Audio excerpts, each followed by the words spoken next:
J'ai pensé qu'il était intéressant de fédérer les gens autour de nous, notamment les Valaisans.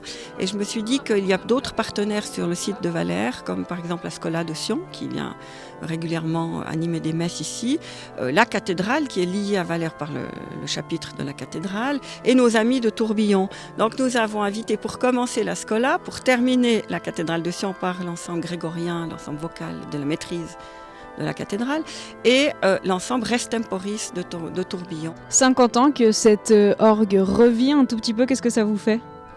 Bon, c'est toujours émouvant parce que, en plus, cette année, cerise sur le gâteau, on va installer un tempérament mésotonique sur l'orgue.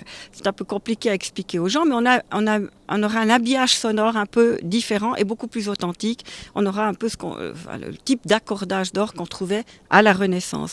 À la Renaissance, c'est quand même le plus gros de la musique qu'on joue à Valère. Donc on servira cette musique d'une façon plus authentique. Il y a là derrière une volonté de toujours se renouveler malgré cet instrument très très ancien. Oui, alors on a fait des incursions dans la musique contemporaine, dans le free jazz avec l'orgue de Valère il y a quelque temps, et on va continuer à le faire. On a programmé pour les années à venir 2-3 choses étonnantes. On a plus de possibilités qu'on pense sur cet instrument, même s'il est très petit et très limité. On trouve toujours des choses intéressantes à faire. Par rapport à une saison traditionnelle, en termes d'organisation, est-ce que ça représente plus de dates, plus d'animations ? Alors, on a 8 concerts au lieu de 6, donc on a 2 de plus, et un concert qui débute samedi, alors que d'habitude nous sommes toujours en juillet et août. Ça, c'est parce que les jeunes de la Scola, si on veut les avoir, il ne faut pas les prendre en plein été, parce qu'ils ne sont plus là, ils sont en vacances. Donc, on a décalé et on a lié ce concert à Château et Musée, en fait, qui a lieu le lendemain.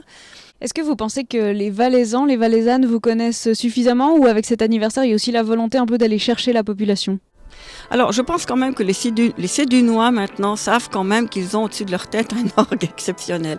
Maintenant, il y a quand même beaucoup de Valaisans qui ignorent encore ça. Moi, je suis toujours très, très étonnée de ça, mais forcément, comme c'est mon domaine, ça me semble évident.